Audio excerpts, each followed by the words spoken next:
Вітаю усіх. Мене звати Уляна Глинчак. Я є продюсером програми юнацької Kontakt Next Generation. Сьогодні ми маємо цікаву лекцію, і коли ми її планували, ми, звичайно, навіть нам не було таке на думці, що ми будемо зустрічатися в таких умовах. Сьогодні в Україні війна, і як ніколи нам потрібно знати, як можна відрізняти правильну інформацію від дезінформації, від фейк-ньюз. Цим ми можемо зробити свій вклад у допомогу Україні, поширювати правильні новини і інформувати тих, хто не знає, що відбувається в Україні. І сьогодні з нами є Маркус Колга. Він вам розповість детальніше, прочитає дуже цікаву лекцію. So Marcus Kolga is the founder and director of DisinfoWatch and a senior fellow at the Macdonald-Laurier and Canadian Defense Association Institutes. He is a journalist, filmmaker, digital communication developer, and human rights activist. He led the Canadian civil society campaign for Magnitsky legislation and continues to advocate for global human rights and democracy activists. Marcus is a regular commentator on international affairs and human rights, and his articles have been published by the Globe and Mail, the Toronto Star, the National Post, the New York Daily Mail, Macleans, the EU Observer, and the other international publications. So, Marcus, I just quickly to recap what I was saying in my introduction, that unfortunately today, when we planned this lecture, we had no idea that we will be meeting in such circumstances, but today every one of us can do something to help Ukraine, and it's very important to know how to distinguish fake news from real truth and disinformation from real truth, and I hope that your lecture today will help our students exactly to do that. So welcome, Marcus. Well, thank you so much for asking me to participate and join you all today. It's a great honor. I'm Estonian of heritage. My parents are Estonian. My children are Estonian. I grew up going to Saturday Estonian school, and my children do as well. And in fact, my wife is the principal of the Estonian school here in Toronto. So I know how important these our ethnic heritage schools are, and so it gives me great pleasure to join you and talk about this really important threat.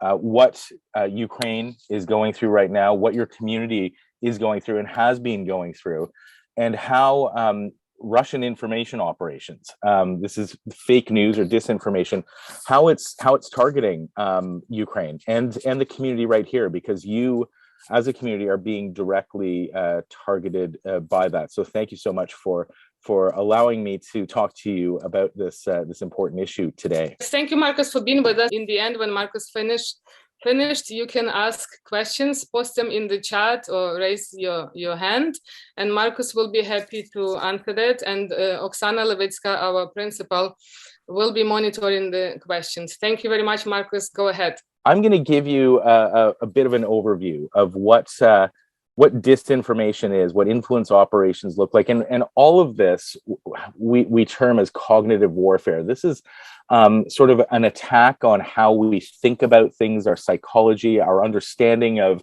various different issues. So we're going to first look at some definitions, what disinformation is, what misinformation is.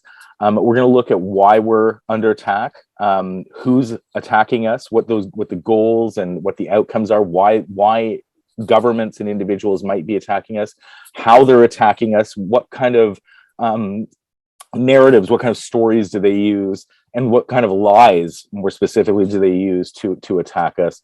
And then we'll look a bit at how we can defend ourselves against this, how we can recognize misinformation and the lies that are used to attack us. So there are three different sort of forms of misinformation and disinformation. The first is misinformation. This is false information, wrong information that is spread around regardless of the intent. So that means that people aren't specifically trying to lie or deceive you, but maybe just sending out some false information. Disinformation is deliberately misleading. These are lies. These are lies that are being created specifically to mislead you and me and anyone else who sees them. And then there's malinformation. So, you know, I think maybe some of you have heard of deep fakes before. These are, you know, sort of videos where there's somebody, AI and technology is used to make it look like somebody is saying something or doing something in a video, but it's actually all computer generated. It could be audio where bits of a person's voice are put together to make it sound like they're saying something. And malinformation is also, you know, it's hacked information that's leaked. It's really nasty sort of stuff. And that's also used in these information operations. So just, you know, some examples of what misinformation, disinformation, and malinformation look like. So misinformation are sort of incomplete facts. You might see a story where someone doesn't have all the facts completely straight, but it's not because they were trying to deceive you. They're not trying to create a lie. They're not trying to fool you. It's just an honest mistake. And sometimes these sorts of things get shared. You know, on social media, I'm sure that a lot of you are on, you know, whether it's Facebook, Instagram, any of those platforms, TikTok even. Sometimes bad information is shared there. When your friend is sharing that bad information, that's not disinformation. They're not trying to deceive you, but that's misinformation. We need to protect ourselves from that. Disinformation is fabricated content, like I was saying, like lies that are created to fool you, to fool me, and it's a conscious manipulation of the truth. So bending the truth to achieve some sort of an aim. And then there's, of course, malinformation, which could be hacking and leaking information, impersonation, even, you know, harassment of critics. And we'll see some examples now after these slides about that demonstrate this. Now, this isn't anything new. Disinformation is nothing new. I think that some people in the Canadian media think that it's a new phenomenon that's happening. Those of us of Central and Eastern European heritage know that this has been going on for nearly 100 years. The Soviets, when they occupied many of our countries, especially Joseph Stalin, was very good at this. And he was the first sort of pioneer of deep fakes. So you see these photos on the right of your screen. This is a photo from the 1930s when the Holodomor was happening and Joseph Stalin was engaging in the Great Purges. He's standing beside the chief of the secret police, Yagoda. He was purged in the 1930s. Joseph Stalin decided that he didn't like him, so a car came up and picked him up in the middle of the night, and he was executed. And Beria took his place. So in the history books and the newspapers, where this photo appeared, where they're standing by the White Canal. This is a gulag project that was a canal that was built with slave labor. You know, tens of thousands of people died. The bottom photo has Yagoda erased from history, from his presence at any from Stalin's side and any other any other official photo that was taken. So you know, Joseph Stalin has been started engaging in this sort of disinformation as a tactic and a strategy. And that continued throughout the 1960s, 70s, 80s, up until the collapse of the Soviet Union. And Vladimir Putin has taken up that same tactic and has started using it about 22 years ago, but has really intensified his information operations against us in Ukraine over the past year. This is a gentleman named Yuri Bezmenov. He defected from the Soviet Union to Canada in the 1980s. And in this interview, he talks about how the Soviets back then viewed disinformation, what their objectives were in disseminating it. So I'm going to play this, and I'm hoping that you can hear it. And if you can't hear it, let me know. But in reality, the main emphasis of the KGB is not in the area of intelligence at all. According to my opinion and opinion of many defectors of my caliber, only about 15% of time, money, and manpower is spent on espionage as such. The other 85% is a slow process which we call either ideological subversion or active measures, активные мероприятия in the language of the KGB, or psychological warfare. What it basically means is to change the perception of reality of every American to such an extent that despite of the abundance of information, no one is able to come to sensible conclusions in the interests of defending themselves, their families, their community, and their country. So that video, remarkably, was filmed in 1982, and it's just as true today as it was back then. And we saw the warning signs. Unfortunately, we haven't done enough to defend ourselves against these sorts of psychological, information, and cognitive attacks. Now, why are we under attack? And specifically, why are we under attack from Russia? What are they hoping to achieve? So the first thing that they're trying to achieve, as we saw in the video, is the subversion of our democratic processes. This is what the Soviets were trying to do. This is what Vladimir Putin is trying to do. So Vladimir Putin has no ideology. He doesn't support the conservatives in Canada. He doesn't support the liberals. All he wants to do is erode our trust in our democratic processes and turn ourselves against each other, so that our democracy becomes as chaotic as possible. And he's been doing this with large degree of intensity over the past number of years, including with COVID. There's been a lot of disinformation that he's been spreading about that. He also tried, the Russian government also tries to discredit and intimidate critics. This includes elected officials. Chrystia Freeland has been a target of this. Our former defense minister, Harjit Sajjan, has been a target of this. James Bazan, a conservative MP and a good friend of mine in Manitoba, I've been targeted by this. And your community, quite frankly, writ large, has also been targeted by this. And they also try to undermine support for NATO and the Western defense alliances. So the alliance that we're in with the United States, the United Kingdom, much of Europe, and what Ukraine should be a part of. Because Vladimir Putin, he's sort of like a schoolyard bully. Alone, it's not easy to stand up to a schoolyard bully, but when we're together, we can stand up to him and we can sock it to him on the nose. What he tries to do is break us apart so that we're not standing together, and it's easier for him than to bully each and every one of us. So he uses disinformation to break apart that alliance. Now, how this works, and I'll do this pretty briefly. You'll see that there's this diagram on the right-hand side with various bubbles. This is how Russian disinformation flows from false narratives and statements. So these are the Russian government. Vladimir Putin thinks up how he wants to deceive us and what his goals are. He then produces these stories, lies, and puts them on the left-hand side, you'll see there Russian state media. These are platforms like RT, Sputnik, and Russian language state media that gets beamed into various different countries, including Canada. For some reason, our government has allowed RT to continue pumping these lies into Canadian households. In fact, 7 million of them at the current moment. So it goes into Russian state media, and sometimes that information flows directly to us through our televisions. Sometimes that information is picked up on social media. So there are individuals and entities called proxies. This could be bots that are programmed to take that information and spread it on social media. It could be a person. There's what's called the St. Petersburg Troll Factory, an office in St. Petersburg, Russia, where there are hundreds of people who can each control thousands of accounts.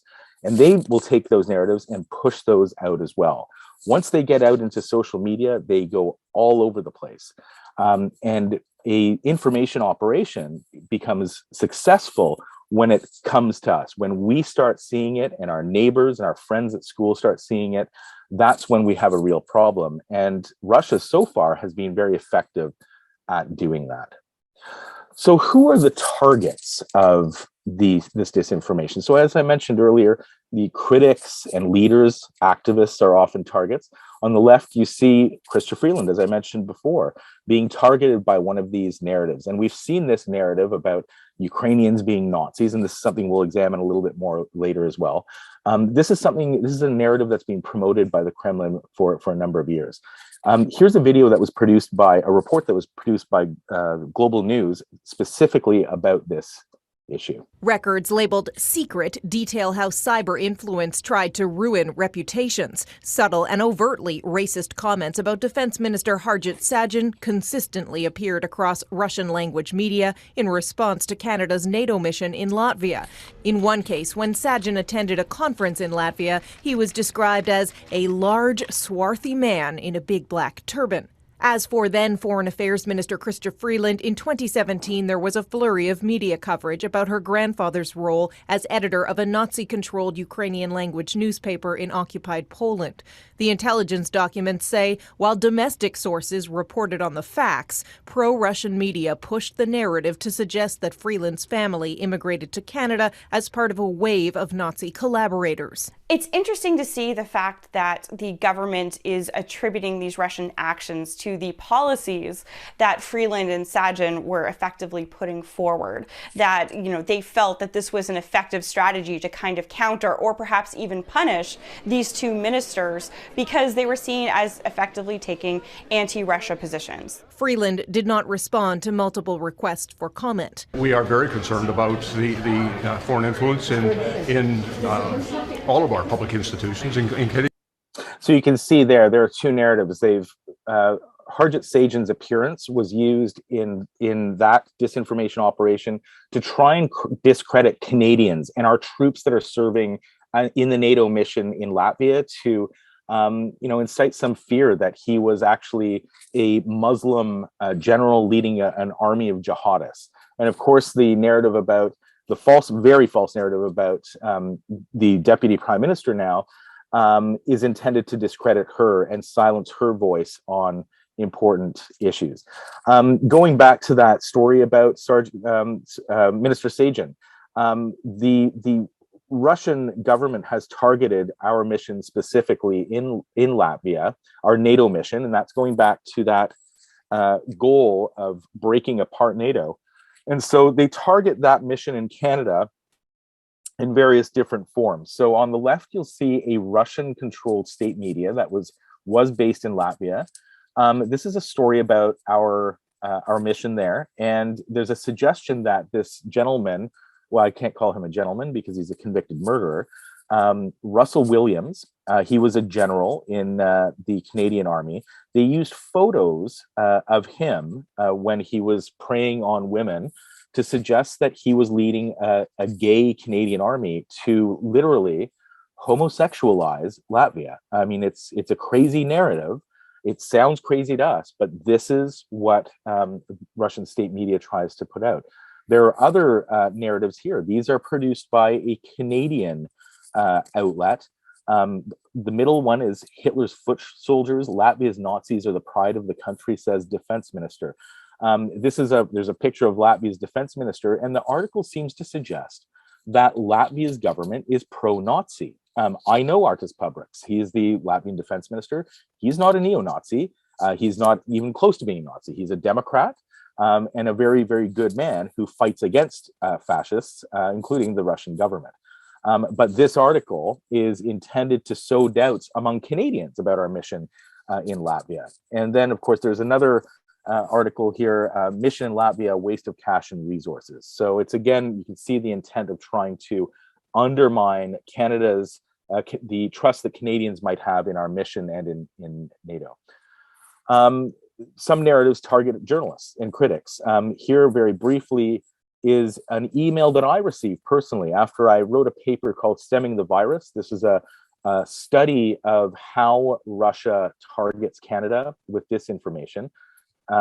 It angered a lot of Russians, including the Russian embassy here in Canada and the Ministry of Foreign Affairs. I was targeted with a fairly vicious campaign to try and discredit me. That included some former Canadian academics and diplomats. But in this email specifically, there's a death threat. And it somehow, it seems like somebody has been either monitoring my emails or my social media And it cites a conversation that I had with my friend Bill Browder, who leads the international campaign for Magnitsky legislation, and claims that I'm a Nazi. You can see that there's a line here. So I'm scum. There's a terrible word there. Evil, demon, Satan. This is how the Russian government and those aligned with it, the extremists that are aligned with it, intimidate critics and activists and try to silence us. So this is one way that Russian cognitive warfare works.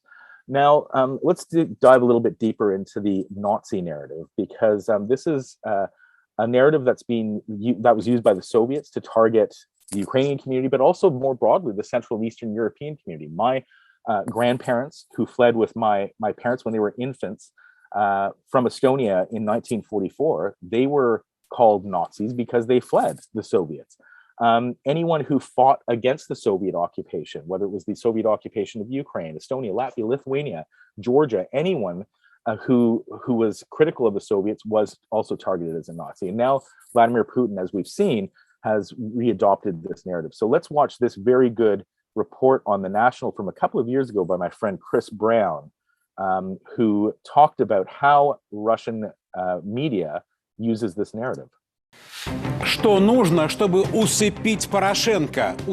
Kiselov has a special place among Russian propagandists. He's the only Russian journalist sanctioned by Canada for disseminating what the government considers to be Kremlin lies.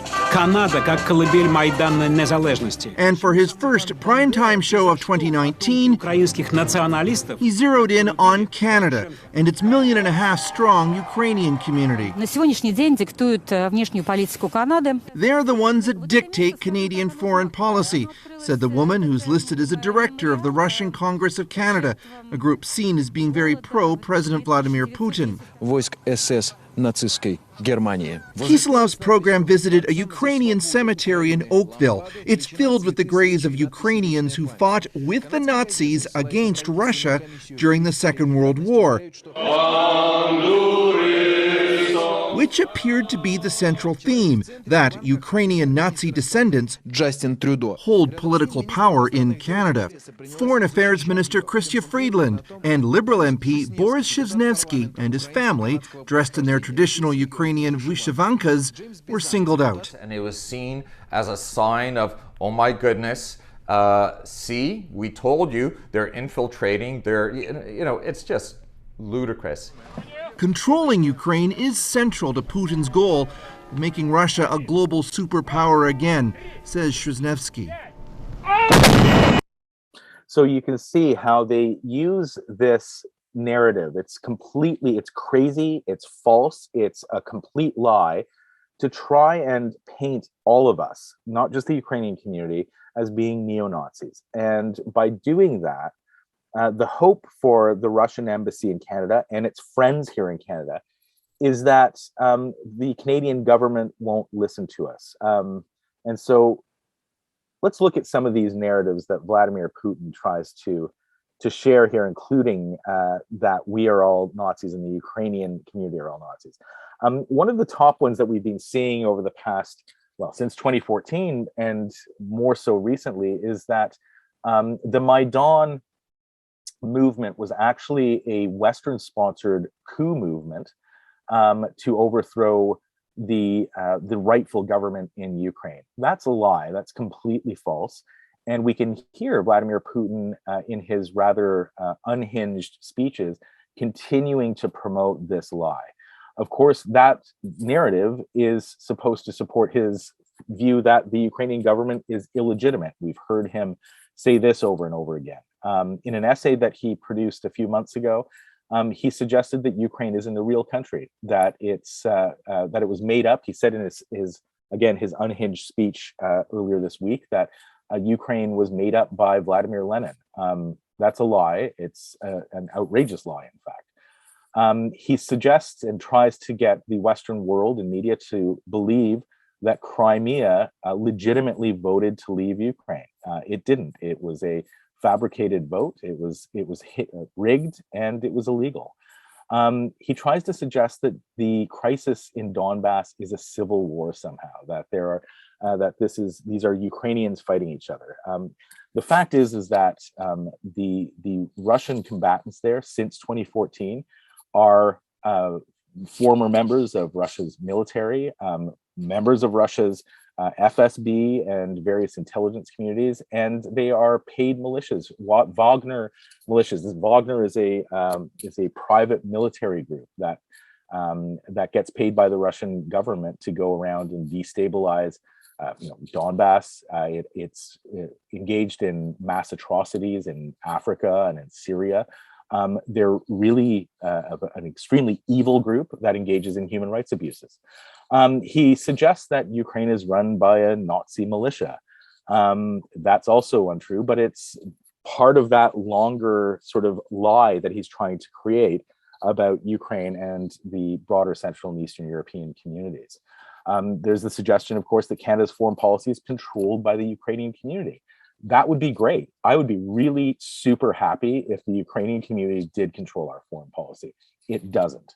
But we've seen other minority groups in the past get accused of the same thing. When we want to discredit those communities, whether it's the Freemasons, the Jewish community, we try to say that they're controlling everything, and that turns Canadians and others against that community. So it's really an effort to grow intolerance towards the Ukrainian community. And of course, there's again that all Canadians of Central and Eastern European heritage are neo-Nazis. So here's sort of how these sorts of disinformation narratives get processed, and specifically the Nazi one. So you can see on the left, there's a story on RT that Russia warns of US relationship with neo-Nazis in Ukraine. So again, all the Ukrainians are Nazis, and we can't, the US and Canada shouldn't be engaging with them. This again is a complete lie.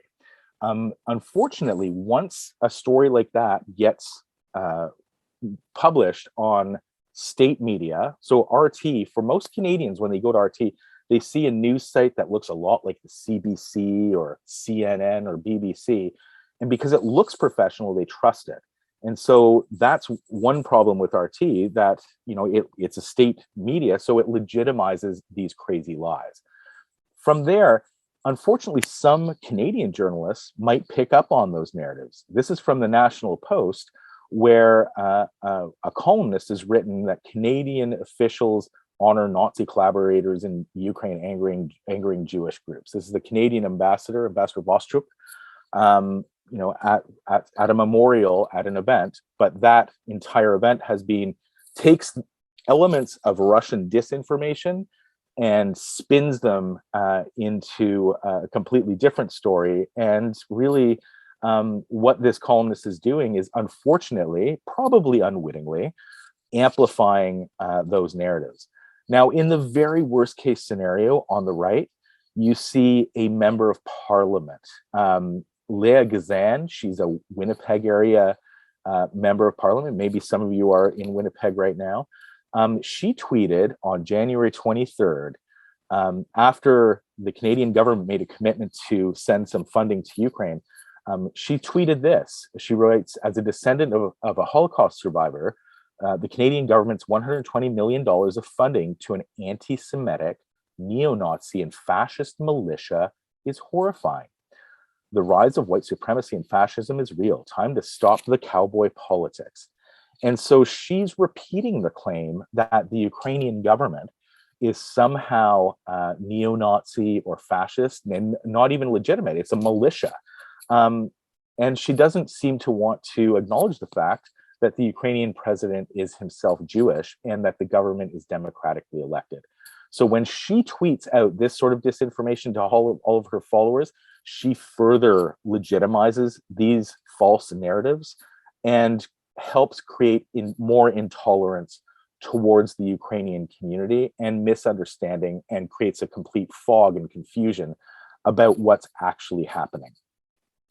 Now, this is, let's take a look at the time. Oh, we've still got a bit of time. So I'm going to now play quickly, well, not too quickly, it's an 8-minute clip that was broadcast, a very good clip that was broadcast on the National about Russian propaganda that's targeting the current situation. So let's take a look at that.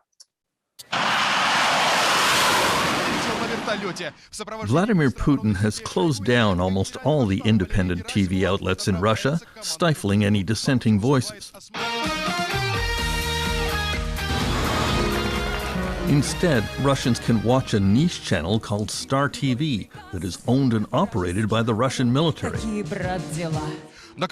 which provides elaborate coverage of Putin's visits to military bases to witness displays of Russia's overwhelming firepower, all accompanied by the breathless commentary of military correspondents.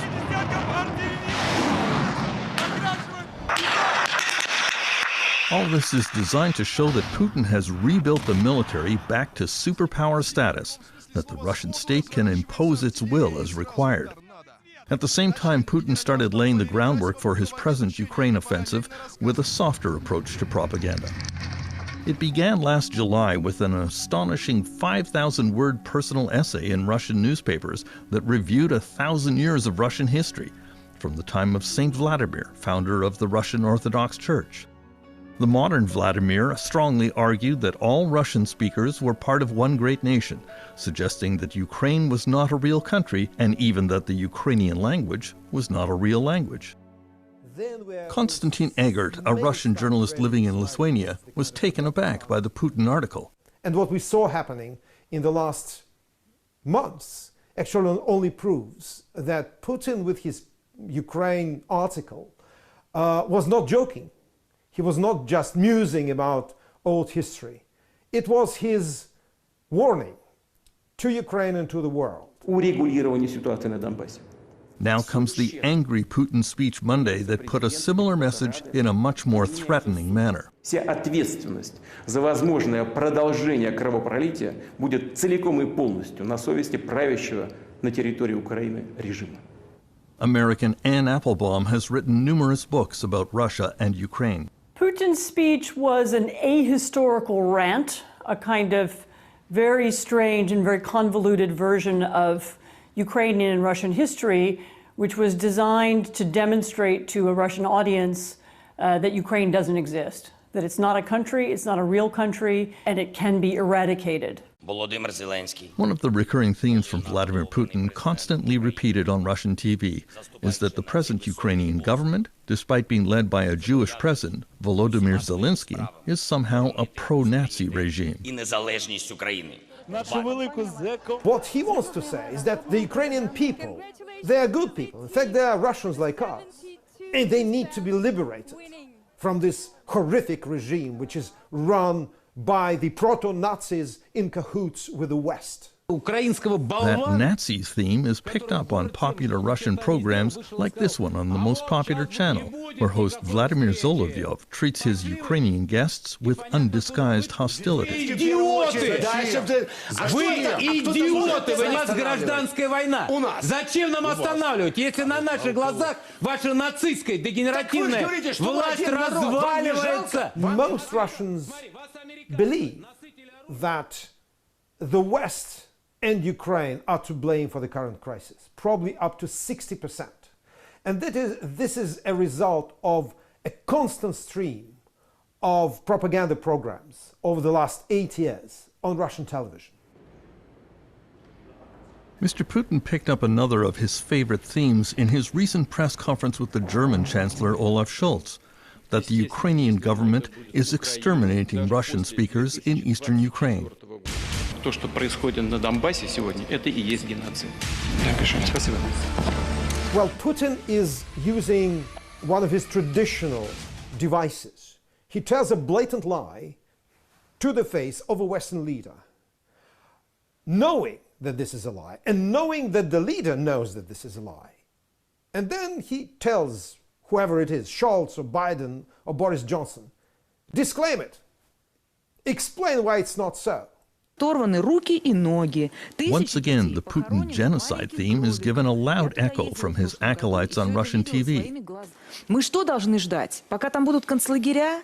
Пока они газом будут травить свое население? Certainly the intention of the repeated propaganda on television is to justify the war. It's to justify the casualties that may result from the war. It's to make Russians feel that they are fighting a mortal enemy rather than a neighboring country that has not attacked them. Вот, пожалуйста. Occasionally, the propaganda masters demand a Russian invasion of Ukraine and extermination to follow. 8 лет выкармливаем бешеных собак, гладим им по шерстке, разговариваем с ними и думают, что они нас не искусают. Но бешеная собака, она все равно искусает, если вы ее не усыпите. Many Putin analysts believe he is determined to turn Ukraine into a failed state because if democracy proved a success there, it would lead to pressure for real democracy in Russia and his removal from power. If it becomes a prosperous democracy and member of the Western Club, member of the EU and NATO, then it will give a lie to the Kremlin propaganda. Could that be Putin's main motivation this week? His fear of a popular uprising in Russia to match the one that happened in Ukraine exactly 8 years ago. Terence McKenna, CBC News, Toronto. Now we have joining. So you can see with all of those lies, with all this disinformation, all of you, each and every one of you, can help dispel those lies, to counter those lies, to defend against those lies by telling your friends, by telling your neighbors about the truth of what's happening. And if they mention anything that you've seen here, you can tell them, you can clarify for them with facts what the truth is. It's important that you do that. So just quickly, some of the ways that you can protect yourselves, how your friends can protect themselves from disinformation. When you're on social media, because that's where most of us get our information. We're scrolling Facebook feeds or Twitter feeds or TikTok. If you see a headline that seems a bit off, that it seems a bit spectacular, or that it's salacious, take a look first of all at the source. If it seems like it's too much, see what's being shared, who's sharing it, what platform is being used, especially if it's news. If you don't